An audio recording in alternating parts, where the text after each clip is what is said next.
Hey everybody, thanks for joining us. I'm Angela Smoes with PALCUS. This is the first time we're going live, and I'm really excited. We got a chat here. Let's see. Yay, we're live. Okay, thank you, Christine. So we're really excited about this topic today because it's something that I think all of us are wondering about as we plan our summer or not plan our summer, and so. We are going to be talking about exploring Portugal and the new normal, presented by Sagres Vacations and Tour Azores, and we're very thankful that we have them both on the line here today. Marco Fernandes and Edward de Mello will be our presenters, and we don't really have a formal presentation. We're just going to be talking about what's happening, with travel to and from Portugal and what people can expect, that sort of thing. And before we get there, I just wanted to do a shout out to both of these companies for supporting our Support Our Elders initiative. They both made a donation and sponsored some meals, so thank you very much, Marco and Edward, thank you very much. And for those of you out there that would like to sponsor a meal for an elderly person, you go to this link and you can sponsor a meal, and the funds go directly to organizations like MAPS and PALCUS that are already helping our elderly with meal delivery, grocery delivery, things like that. And so 100% of those funds go towards supporting our elders. So thank you both for supporting that initiative. And with that, I'm going to stop sharing my screen so that everybody can see us. And hopefully this is what that means. And I'm going to say, Gracie, I'm going to ask you to drop because no one needs to see my name like that. It should be just the three of us. But anyway, so some of the big questions that people have, Marco and Edward, are when can we expect to see flights opening up? And, my husband has had his flights canceled for June. And, he had nothing to do with it. He was just, hey, your flights are canceled. So what can people start to expect? What have you been hearing? So first of all, thank you, Angela and PALCUS, for hosting this event. I think it's important to kind of talk about a popular topic. I know many of us were looking forward to have our plans to travel to Portugal this summer and this year. And I think, some of us can still do that, perhaps not as early as we wanted to. But I think, Portugal is going to receive tourists, and when I say tourists, all of us that have family and friends back home. Flights are coming back online slowly from different points in the United States. So depending on where you live, out in the East Coast, you have TAP and Azores Airlines coming back online here in early to mid-June. But the one thing we have to realize is that things can change. So the only constant right now is the unconstant, is that we have to adapt. And Angela, you mentioned your husband had the flight canceled. We've had, I'm sure Eddie can attest to that. We had many of our mutual customers affected by it. But, it's been a situation where we're dealing with it. And I think a lot of them have been rebooked for a later part of this year. So I think once the middle of June comes around, the next 2 or 3 weeks, it's become more clear with more frequencies, more gateways added. There might not be as many planes flying, so something to keep in mind. You may not necessarily be able to fly on the dates that you selected, because instead of now having 5 times a week, you may only have 3 times. And that's something that we have to be conscious of. And not just to Portugal, this is, I think, a worldwide, as we know, situation, and anybody flying to Europe is going to have more of the same concerns.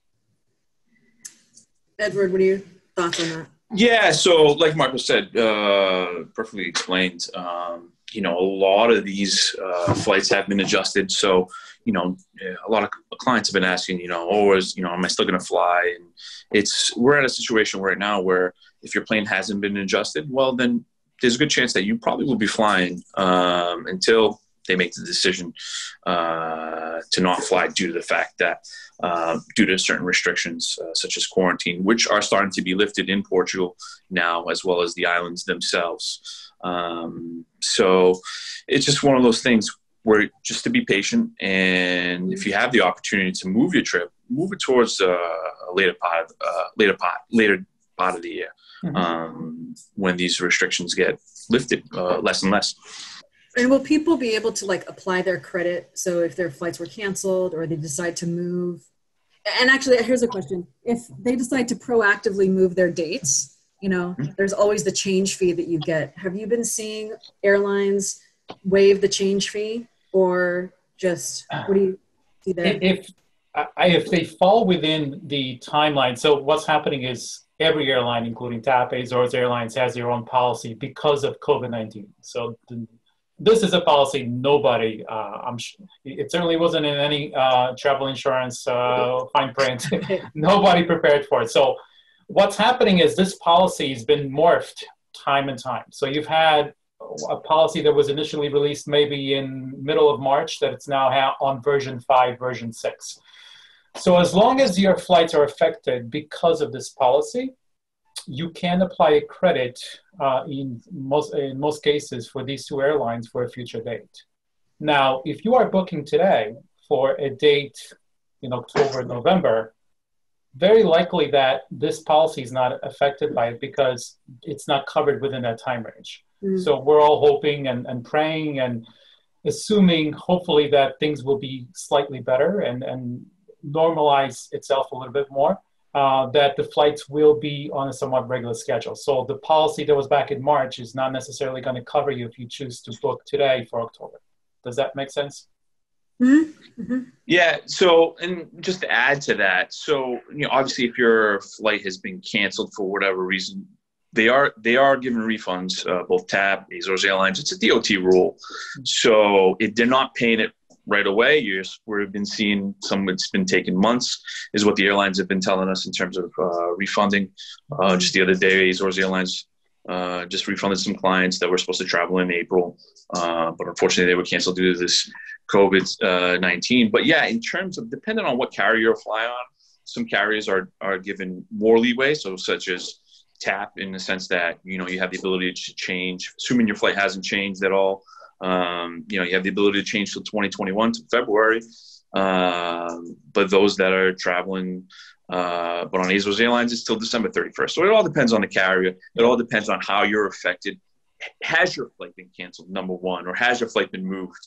Or is it still there? So they are offering a little bit of flexibility to passengers, so they know, like, oh, you know what?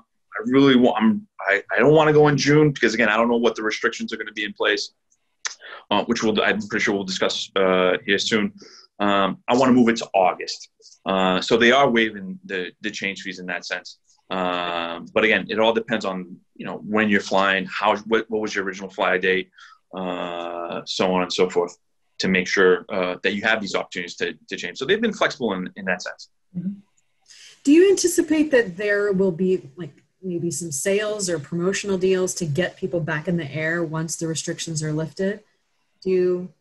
I think you'll see that. I think you'll see that both on the airline and with some hotels, because tourism it's a major employer for the world, right? There's, I forget the stat, that's almost 10% or something. There's 1 in every 10 people works in some way, shape, or form for tourism. So there's a lot of people that are tied into the fact of the airplane flying from point A to point B. That's affecting catering, that's affecting airport operations, it's affecting, obviously, TSA.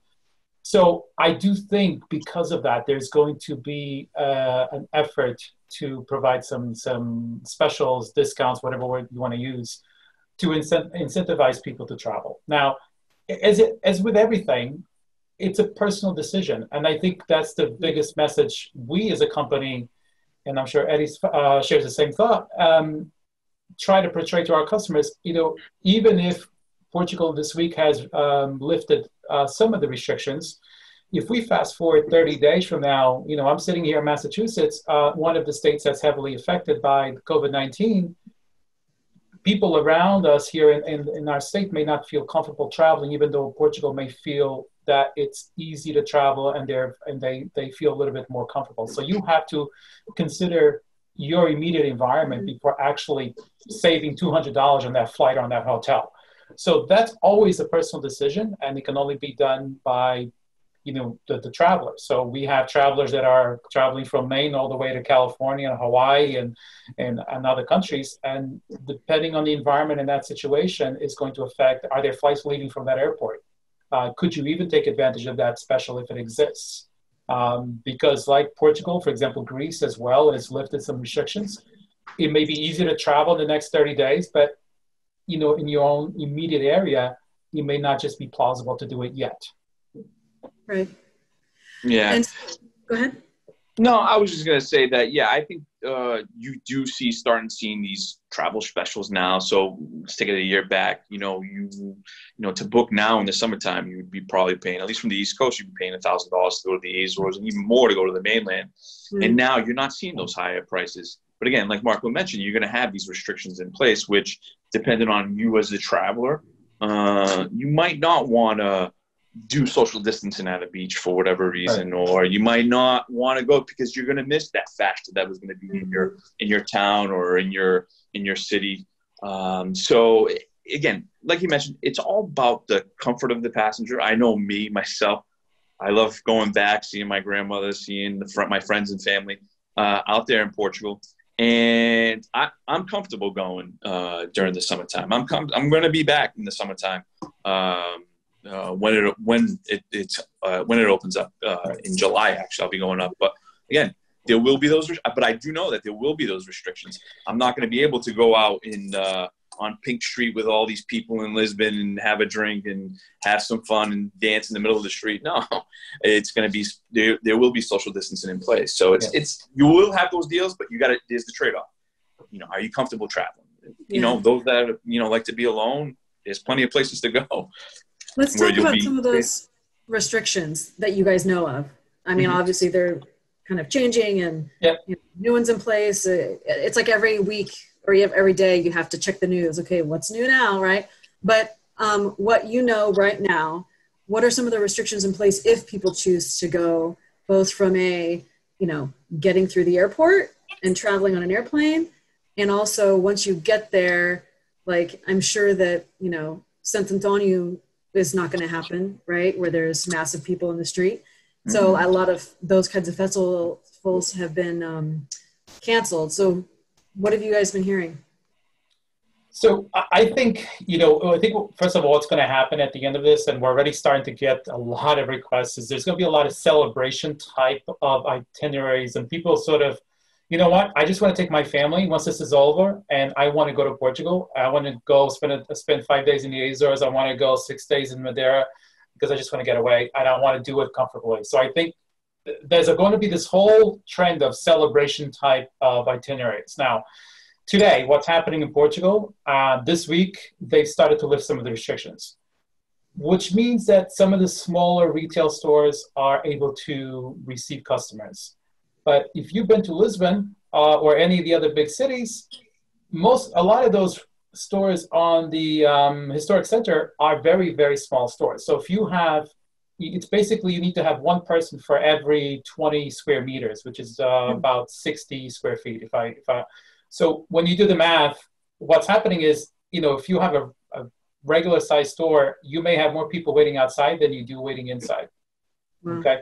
So that's, talking to our guides, understanding the panoramic of what is impacted. That's really surprisingly for somebody who's used to seeing people in and out of stores, go to the Chiado, tons of people, Bairro Alto with all the cafes. So I think the larger stores are scheduled to open later in May into June, and that will obviously bring more people inside. What I would say, though, is the fact that you can walk out in the street, the fact that you can walk those streets, that you can actually go to a sidewalk cafe, sit on a little table, and not be surrounded by a huge amount of people, right? That is comforting to most people, right? Personal experience, I miss my galão in the Baixa. I miss my café, I miss my, pastel de nata. That's something that I look forward to. As soon as I arrive in Lisbon, I go downtown, have my coffee, have my pastel de nata, walk right by the river.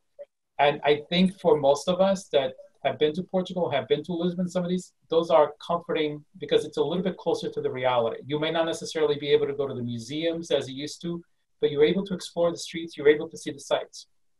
And I think that's, I think that's important.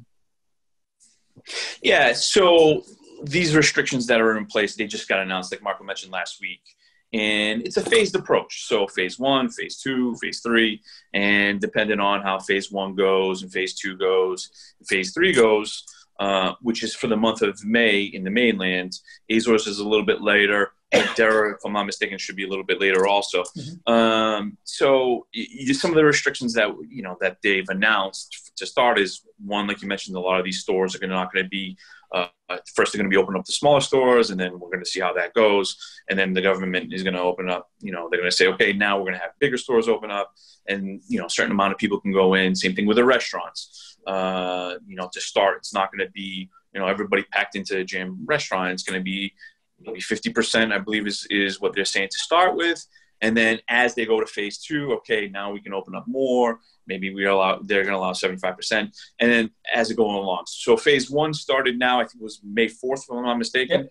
And then phase 3, I think, goes all the way up into, and it's every 2 weeks. Let's see how it goes, have the cases increased, so on. So number one, you really can't get to Portugal until June, middle of June. Right. So by the time people start coming back internationally from the US or Canada, a lot of these restrictions that are going to be in place they'll still be there, but they won't be as heavily as they were in May. And then as we get to July, even though they haven't come out with it yet, they're going to have the expectation that it's going to be a little bit less. Again, still no music festivals or partying out in the street, but now it's maybe the restaurants open up 100% and you still have maintained that social distance. Yep. Tourism of Portugal has come out with a way now for people that are going to visit. They came out with a set of guidelines. In terms of what restaurants and hotels need to do, as well as travel agencies and tour operators, just like ourselves. And they're pretty good in the sense that people need to have access to masks. People are going to have hand sanitizer, disinfecting going on all the way. And a lot of our suppliers, our hotels, which we work with, they're going to be instituting these policies so you as a tourist or, as you're visiting out there, they're going to feel safe. They're going to feel comfortable because you have these opportunities to clean your hands. That people's stuff is going to get disinfected, and stuff's going to be disinfected, as well as people wearing masks in the restaurants. And if you just go to the Visit Portugal website, it's the Clean and Safety Seal is what they have. We applied for it. Yeah, we applied for it. You can go grab it and maybe share it with the. Yeah, I can send a link. I'll see if I can send a link over here. But it's just a set of guidelines that the hotels, the restaurants, tour operators, travel agencies, that they need to follow to make people feel safe. And it's a good rules to follow. And I think it's important to know that Portugal's been all over the world as far as good news about COVID-19 and how they're handling it, right? So I think, we Portuguese, I think we're always sort of innovators with how we handle things, how we are able to adapt. And I think the country has done a really good job. We're just hopeful that it continues that way. And, everybody from the New York Times, Forbes magazine, all these media has covered Portugal in a very positive way because of how they handled it. And that should make anybody traveling there also very comfortable because not other countries have not been so lucky, and right. we see right next door in Spain, they had, although they're a much bigger country, obviously, but per capita, they've had a lot more difficult of an issue dealing with COVID-19 than Portugal has. So I think that's a good trend. We're hopeful that it will continue. But just following up on what Eddie said, I think a lot of the restaurants that people will eat at, a lot of the hotels, they've now had this time because they've been sort of shut down and they've taken precautions during this time while, some of the states here in the United States have only shut down for the last 3 weeks. They've been under lockdown for a good 60 days or so. And they've taken these precautions to make sure, hey, if we're going to welcome tourists, we have to do it the right way because we know we are under the spotlight and any wrong move is going to hinder all of the progress. So I think it's important that people know that. I think people are going to do whatever it takes. Like we're all saying, Sant Antonio is not happening. Unfortunately, Santo Cristo is not happening. Any of the large music festivals, I know we have a lot of people that love to go to those music festivals. Those are not happening, just like here in the States, right? I mean, we understand the reasons why. But I think there's also going to be a trend for people to want to be in doing a lot more of these sort of experiential type traveling, workshops, maybe not necessarily staying in Lisbon for 7 days, but going up to Tomar, going up to Aveiro, Coimbra, some of the smaller towns that they might not have had an opportunity to be. They're smaller. You're not going to find a larger accumulation of tourists, so you can experience a little bit more of that authentic side. And I think that's what we're seeing as far as the trend too, is people looking for, hey, what else can I do? Well, I don't want to necessarily be in the center of the city. I want to experience something else. Yeah, that's a good point, right? It's maybe a little slower pace experience of Portugal, and taking the time to go see some towns that you hadn't before. Sure.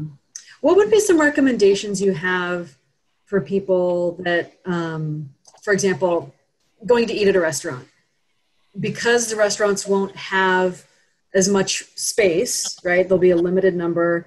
Do you recommend that people make reservations where typically they wouldn't? You would just walk in, put your name on a list. And also, I have experienced that some restaurants don't take reservations. It's a first, you get there, you put your name on the list, and you may wait a half an hour to 3 hours, depending on the popularity of the restaurant. So do you feel that maybe some restaurants will start to take reservations, or what other types of things should people be prepared to do that they wouldn't do normally when they visit Portugal? Any thoughts on that? So yeah, I would say, in terms of so if you have a favorite restaurant that you want to go to, be proactive, make that restaurant reservation ahead of time. Because again, we don't know for now, we know that they're going to be limited in terms of how open they're going to be, but we don't know how it is going to be for July and August. So if you have the opportunity to make that reservation ahead of time, just to protect yourself, might as well do. You'll get your own spot, and you'll know that you're in your own section. You'll be you'll be protected from others. So yeah, by all means, make that reservation ahead of time. Now, those operators or those restaurants that don't really so much take reservations, that's the one that they're going to have to play and see how it works. But for all intents and purposes, I think a lot of them are going to start switching over and having to start making these reservations just due to the fact that of what's going on. So by all means, if you have the opportunity to call up over there in Portugal, and make the reservations, yeah, you should, just to protect yourself, because we know that Portugal sometimes usually just show up. Sometimes you wait an hour, sometimes you wait 3 hours. Yeah. But yeah, just try to make the reservation if you can at the place that you're going to visit. Yeah, I know. I think reservations are going to be a bigger trend, even some of those smaller tascas, right? The tavernas where all the locals go to. Nobody, if you throw the word reservation there, they look at you like, I've never done that before. I think the times, as we all know, times have changed. We, as a norm, we do all of the dinner, lunch reservations for all our clients. And because we have obviously a team in Portugal, we still take those reservations, and we'll encourage them to book with those restaurants we know are taking reservations. Now, we all know, having been to Portugal, we have that favorite tasca, we have that favorite restaurant, right? And they may not have, because they have 3 tables. Some of the best food in Portugal are some of those smaller little cozy restaurants, right? Down 5 blocks away from the Rocio. Those are the best family restaurants. So they may not have ever taken reservations, but because of what's happening, once we give them a call and they say, look, we have people that want to sit down for dinner at 7:30, 8 o'clock at night, knowing that they're going to have customers at that point, I think communication is just the key, and I think they're going to be open to that. The other thing I want to add to that is there's going to be smaller restaurants that may not necessarily open until all of the restrictions are lifted. So we have to be conscious of that. Some of the bigger restaurants that perhaps can accommodate larger groups or more people will probably open up earlier, and some of the smaller family-owned ones may tend to delay their opening because, if they're operating at a 50% capacity and they normally have 20 people in the room, it may not be cost effective to have the staff and the cook and everything there for 10 people. So we sort of have to take all this into consideration, but with us, we have a list of, and we're compiling that, updating it now with everything that's going on. So we'll encourage them to make a reservation in the restaurants throughout Portugal that we work with. We have a question online. It's a good one. If you want to travel between small towns, do you think there will be restrictions on traveling by bus or train? Ooh, very nice. Again, depending on when you go, right? So right now, those that are in those right now in May, when these first restrictions came out, everybody needs to wear a mask. Right now in the Azores, you really can't go from certain towns from one town to another.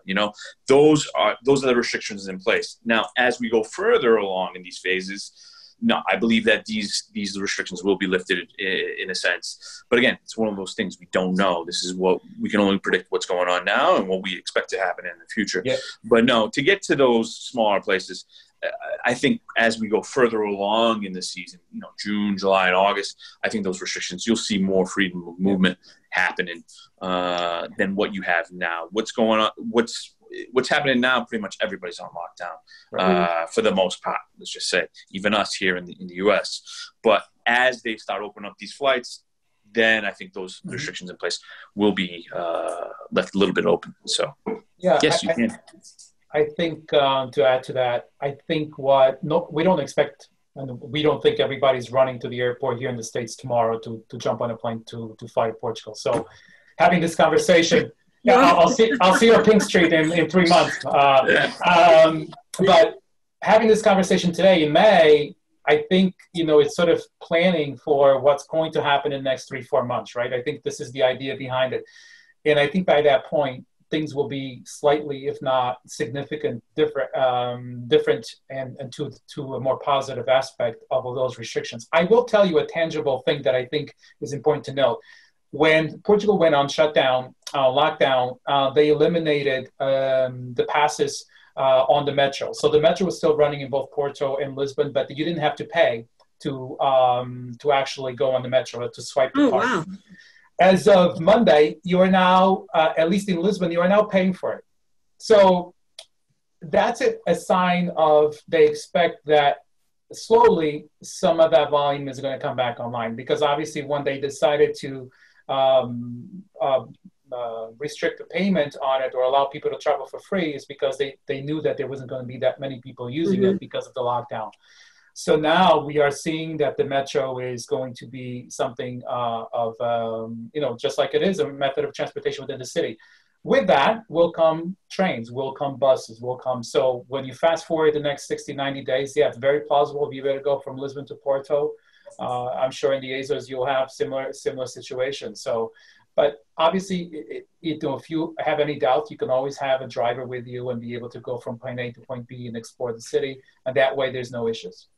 But have you heard anything about, like, on the train specifically where, sometimes I guess you buy the ticket and you have an assigned seat. Are they trying to limit the number of people per car so that everybody can be 6 feet away, which means you should probably buy your ticket in as far in advance as you can, knowing that we can't plan super far ahead. But as soon as you know that you're going to want to go, you should buy a ticket, right? I don't know about the trains. I haven't really followed up on the trains. I do know on the planes. At least the domestic ones that they're flying now, the government's telling people that the airline can only fly 66%, so to give that social distance in place. So I would assume that it applies to the trains also. But at the same time, it's one of those things that yes, number one, you can't only book your travel train ticket, if I'm not mistaken, like 3 months in advance at most. But yes, it will. If you have the opportunity to buy it ahead of time and get that assigned seat on the IC or the AP in Cidades or off Pendular, buy it, and that way you're protected. But I don't know. But again, at what time period are you going to travel? If it's in June or July, more likely than not, probably there'll be some social distance restriction. But if not, then who knows? But it all depends. As with anything, it's these phases. Let's see. We're seeing how phase 1's going to work. Then phase 2, and then hopefully by phase 3, which is the beginning of June, these restrictions will be lifted left. And I think with the buses, if we look at the buses, because we've gotten a good overview of what the bus situation is going to at least plan to be in the next 60, 90 days. So they're working on sort of a layout to, again, be at 50% capacity. So you may have a seat diagonally from the next person, right? So you'll have, if you're 3 seats in the front, you're going to have a person sitting on the left side, and then behind you're going to sit on the right side.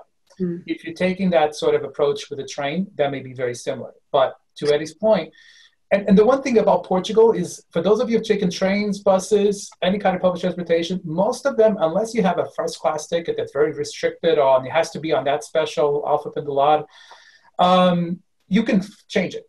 So if you get there 2 hours earlier, you go on a different train. If you can, usually within the same category, you can change it. So I think that's one thing we have to be conscious of too, is that you're not necessarily locked into that one train. As long as you can make it within that, the schedule fits for you on the next train to get to your location, that's still going to work. You know, you're not restricted to it. I have 2 questions. One is regarding like recommendations for packing, and then secondly, and I'm only saying this because I don't want to forget what it is, but what you would recommend for people in terms of getting, I guess, travel health insurance. You know, I want to make sure we address that, because I don't think people really ever think about that or get it, right? Get it meaning like purchase health insurance, sure, or make sure that they're covered when they're abroad. So, you know, what happens if you are, I mean, obviously you go to hospital, they're going to treat you, right? Yeah, right. Like you're going to be denied. But is that something that you should consider getting if you're going to be going? And, you know, I don't know.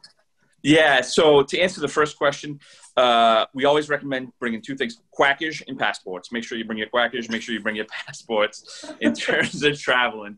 Not in that order. That word.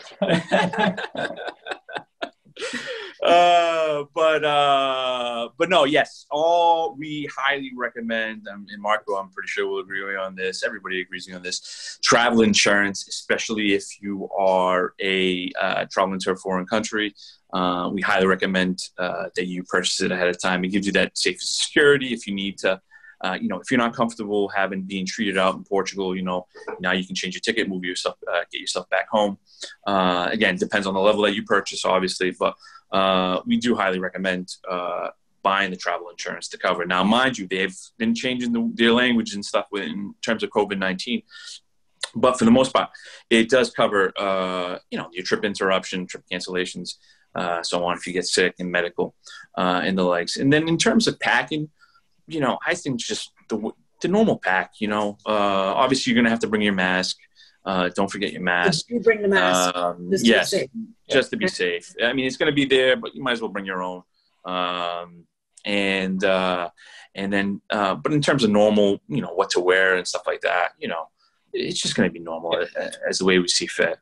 Those that want to wear gloves, okay, that's fine. It's another way of being protected. But I think the mask alone will protect you. And like you said, when is the client travel? When are you looking to travel? Are you looking to travel in July? Okay, yeah, more likely than not, you're going to need the mask. Is it August? There's a good chance you probably need a mask. But is it October, November? As of now, we don't know, but more likely than not, no. But yeah, I'll let Marco add. What else should we pack besides crackers, Marco? Well, a good Benfica shirt in case you're going to the game, right? I think we can all agree to that. You can match that with your quackers and make it. Just not in Porto. Not in Porto. No, not in Porto. I had that problem one time. Yeah, that may not work out well. I'll just go back to the travel insurance thing, because a lot of people have this sort of thought process about insurance that only covers you when you're there, right? And I think you have to understand travel insurance is something that, and as Ed said, yes, we do recommend to all our travelers, because God forbid something happens to you before you travel, or your immediate family, that prevents you from traveling, okay? So this is months, weeks, days before you actually arrive in Portugal. That travel insurance is going to protect your investment, be it $1,000 or $5,000, $6,000, because it's covered under those conditions. Now, obviously, there's a lot of fine print, and with COVID-19, it's going to be even more of a fine print because all of these travel insurance companies are making a lot of money because of this situation, unfortunately, because it all goes down to the economics. So you have to understand what you're purchasing. Number one, you have to make sure it's covered, not just because, God forbid, you have an accident while you're traveling, you're drinking a lot of that good port wine in the Douro Valley, and then you fall down on those stone streets, and now you have to go to the hospital and you're covered. Or you could be drinking the wine here, and then you have to go to the hospital, now you're covered because you have travel insurance, right? So I think you have to understand what you're purchasing, and not only protects you as a traveler, as a customer, but also protects your immediate family. And a lot of people don't recognize that, and I think it's important because if you're booking something for next week, that's one thing. But if you're booking something for 6 months, 9 months, 10 months, it's nice to have that peace of mind for $200, $400, $500. You're protecting an investment that could be for $5,000, $6,000. So, I don't think it's ever been as important, given the situation today, to purchase travel insurance and know that you have that peace of mind. And as far as the packing, yeah, I agree with that. I think people need to. We've all sort of been under this lockdown one way or another, quarantine, and I think, the sense of normalcy is what we are looking for. So packing your swimsuit, packing if you're going in the summer, packing your light jacket, packing whatever it is, definitely your cuecas, your mayas, everything else, what you normally would do gives you that sense of normalcy. And I think outside of the masks, I will say for us, we'll have all of our tour guides will have masks for our customers when they come in, and we'll have sanitizer on all our cards as well. But we know, just like a golfer that goes to play everywhere in the world, and in Portugal, they like to bring their own golf clubs, people will want to bring their own masks. And we recommend that. But we will have that available for people when they arrive in Portugal as well. So what else have you been hearing from your clients? What kind of questions are you getting? Anything that we haven't touched on? Couldn't say that on the public forum, right? So again, a lot of them is, this whole thing about quarantine. So right now, if you go to the Azores, you're in quarantine. So a lot of people are thinking that, the minute that you step on the island, you're going to be shipped straight off to the hotel. And while that is the case, if you do arrive in sometime in May, the expectation is number one is by June that's going to be lifted. So number one, you can still travel to the Azores. Again, this is Azores specific. So that whole thing about being in quarantine, no, I mean that's for those that are traveling now in May. We've had a lot of people from the mainland come to the Azores, and they've been put into quarantine. But once those restrictions are lifted, which is beginning of June, which is the end of May, and then those international flights start happening, which is the beginning of June, you won't have that quarantine because number one, they can't accommodate all the people that are going to be coming into the islands in June. So if you're flying in June, you're worried about quarantine, trust me, they have nowhere to put you for quarantine. So that's why it's safe to say that if your flight's traveling, there's going to be no quarantine. So that's one of the questions that I've been getting that's been outside. Am I going to be in quarantine? As of now, no. Granted, that can change, but by the end of May, it's going to be lifted, at least in the islands of the Azores. Madeira in Lisbon, as of now, but Madeira, Lisbon, and the mainland, there's no quarantine in place. No, I think some of the other things we've been hearing is, people that were scheduled to book either had a flight, they had an itinerary, a tour, etc. back in February and March. They've now rebooked it for September, October. What happens if they can't go for whatever reason? Let's worst case scenario, which we hope we don't get to, that we're still dealing with heavy cases of COVID-19 here in the States, and things don't look really optimistic to travel during that time. And as we all know, things are very fluid, and we can only work based on the information we have. And as Eddie mentioned, if the airlines are starting to operate, it's because they feel confident that flights will be resuming. But they will, cancel those flights as quickly as they resume if they feel that there is not enough of a market because of the conditions. So I think people have to plan, but also be prepared to make changes if they need to, because none of us are doctors, right? We don't know what is going to happen in October. or in September. But we are planning, I know myself, I'm sure Eddie's in the same boat. We have many customers who have rebooked from the early part of this year to September through November. And so we are working with that assumption for those customers to land, have a great time, enjoy their trip, come back home, and so forth, and somewhat of a regular schedule. Now, preparing that, we're also planning in the event that things don't go well and we need to sort of have those communications with our vendors, be it the airline, the hotels, to say, okay, what if? What's the scenario? So I think it's important to know that people, once they book with, their agent, that they have that communication line open and they understand, okay, I know this is what my schedule looks like, but what if it doesn't happen? What's option A, B, and C? And it's a lot harder if you don't have an agent to do that, because you're relying on a website, an 800 number, whatever it is. And then when, something does not happen right, then you're going to be at the mercy of somebody responding to you. Mm-hmm. We do have one comment from a viewer. Anna Martins is just suggesting that if you're paid for the trip via credit card, you could check the credit card company. They may have some, I guess if you have insurance through your credit card, you may be able to recoup any purchases through there. So that's something to consider. When you were talking, Marco, it made me think about, yes, festivals are being canceled, music festivals, things like that. So what are some things that people can maybe think about doing? Are movie theaters going to be open? Maybe a boat tour? Maybe, what are some other things that people can think about doing? I always go to Portugal in June because it's Sant Antonio. Well, I can do Sant Antonio now. So what are some other things that I could consider doing, right? So What are some of these, what would you recommend people look into? Well, you can always have Sardinia and the Little Hammers any time of the year, right? I mean, you can have your own Sant Antonio in your backyard. I miss the smell of that the Sardinia with the bread, the broa. Oh, so good. But I think we're all saying the same thing. I think movie theaters will be open, but with a limited capacity. I think it's going to be controlled environments. For us, we've always sort of appealed to more of the customization, the private tours. So people have taken sunset boats, boat trips on the Tejo. They've taken kayaks on the Alqueva. When we do that, it's not a big boat. It's not, it's meant for 2 people up to maybe 10 or 12 people. And I believe those will be great options. Even more so, do a bike tour. Take a bike tour through Lisbon or the Alentejo. Do the private wine tastings in the Douro Valley. Great workshops throughout, like in Aveiro, where I'm from. You can do the Obschmalge experience, right? You can learn how to make Obschmalge. You can do the navigate the canals.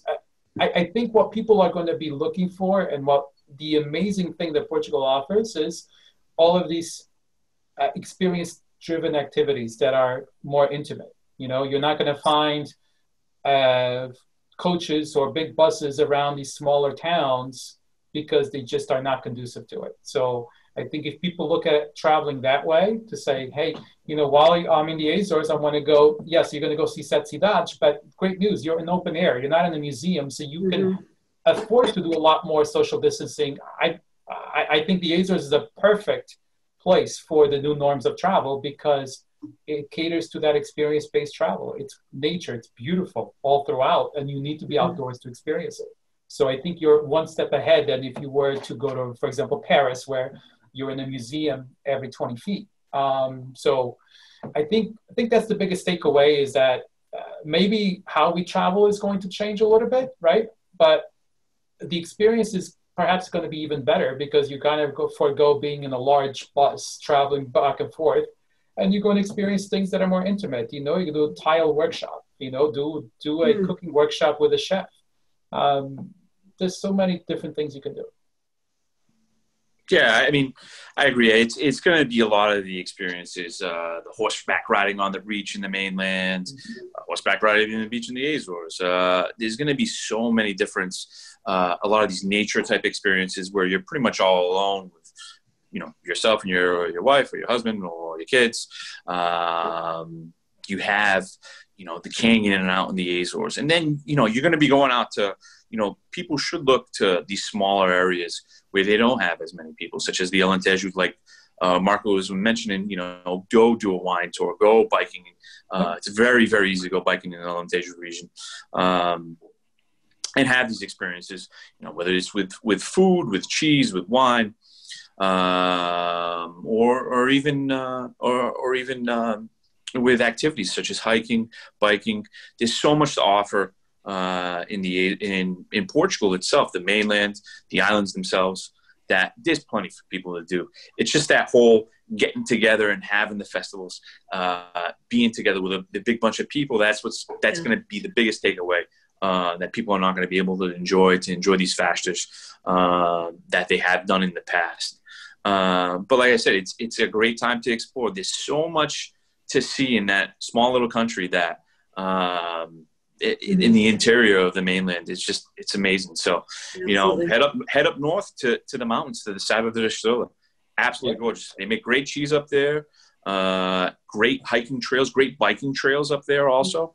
For you to do, and hell, the food up there is absolutely great. Oh yeah. So there's a lot. There's a lot to do, and it just doesn't need to be visiting the Pena Palace, visiting the Belém, visiting the Bolsa in Tour de Village, and being all confined together in Porto. There's going to be a lot to do and a lot to experience. Yeah, I think one of the biggest attractions of Portugal, for example, is one of the things that people talk about all the time is fado, right? The fado music. Everybody goes to the big fado halls in Lisbon, but in Coimbra, which has a different version of fado, okay, they have this thing called Fado ao Centro, which is amazing because you can have a very intimate setting with 15, 14 people and listening to fado. Very different than in Lisbon, where you may be one of 400 people with large groups in the big hall. So I think what's going to happen in the country is that it's going to sort of open up all of these sub-markets, right? Coimbra Fado has become a little bit more famous. We do a lot of home-hosted meals where people can actually walk into somebody's house, somebody's kitchen, and having a conversation over dinner and cooking together and so forth. And we all have family back home. I spend a good part of my time between work and family, and as much as I love eating over my aunt's house every day, I also want to be able to experience something different. And I think, for someone like me who came to the US, when I was really young, and I used to dread going back to Portugal because I would spend 2 weeks in the village. I now, lead a team that does itineraries throughout the country. Now I'm loving every minute of it because I can see outside the village. I still love going to the village. I love having dinner at my aunt's house everywhere, don't get me wrong, but I think there's so much to experience between the Azores, Madeira. One of the other hidden secrets is Berlengas, right? The islands of Berlengas, right outside Peniche, a 20-minute ferry ride. Now tell me, when was the last time probably any of us have been there? And it's an amazing destination that probably has never had as much publicity, but I think now will, because people are going to be looking for something different. Yeah. One of my favorite places that we've gone to explore is the village of Monsanto, where all the big boulders. Oh, yeah. Can't find that anywhere else in the world. Portuguese. Yeah, that was so crazy. We have a question here about malls. Do you think our malls are going to be open? For my wife's sake, I hope not. On my credit card's sake, I should say. I think they will be open. Yes. They'll be the last. I think they'll be the last phase, but they will be open. Yes. Yeah, it's. I was going to also ask about beaches. What are the restrictions on beaches going to be? Is there going to be somebody patrolling and measuring that people are laying, 6 feet away from each other? Yeah, there's going to be there will be for now, the beach is going to be open pretty soon. There will be that social distancing in place, and there will be those monitoring it, and, probably getting on a little stick and say, hey, you guys spread up, save some room for the Holy Ghost. So get some space. But yeah, option to go to the beach is not a problem. It's just you do need to maintain that social distancing in place to start. And as we go further, we'll see how that goes. But to start, they will have the social distancing in place. I think outside of Carcavelos, for example, when have you seen a big crowded beach in Portugal? Like to the point, I mean, I live outside of Cape Cod. I go there in July. I cannot find my, 2 feet in front of me because it's so crowded. So, but in Portugal, you have over 500 miles of beach. Wow, a lot of beach. So there's so much to explore. So I think, although yes, you're going to have to maintain, and if you're in Carcavelos, it's going to be slightly different. But if you're in the north, if you're in Lagos area and the Algarve, even the Alentejo, Costa Vicentina, you'll have plenty of beach area to spread out. Plus, I mean, if anybody's been to, I mean, Angie, I don't know if you've been to Nazaré and you've gone on to the top of the town, you see how big those beaches are. It's going to be tough to, or it's not going to be tough to social distance yourself. The only question is how cold that water is going to be, because you dip your toes in there. It's a little bit chilly, I'll be honest. We have a question specifically about Plácio da Pena and Sintra. Have you heard about whether or not that's going to be open? So I guess I'll take that first, like I said, and then you follow on. I have not heard that if it will be open or not. I don't know that for sure. My view on that is that, although, and I love Sintra, it's one of my favorite areas of Portugal. I think that probably is going to be an area where most people are going to shy away from because it's so close quarters, right? If you've been there, it's a line out to get to the bus, to get to the front of the palace, and then you're streamlining in a very small, tight space going in and out. Very hard to control that social distancing. I think just by default, people may shy away from Palácio da Pena, which is unfortunate because it's a beautiful area. However, Sintra is more than the Palácio da Pena. You have, right downtown, you have Regaleta too, which is an amazing area where you can spend a little bit more time outdoors. So I would say don't skip Sintra. Perhaps look at other options besides Palácio da Pena, just so that it makes it a little bit more comfortable for you. Yeah. But to answer the question, I don't know if it's closed or not.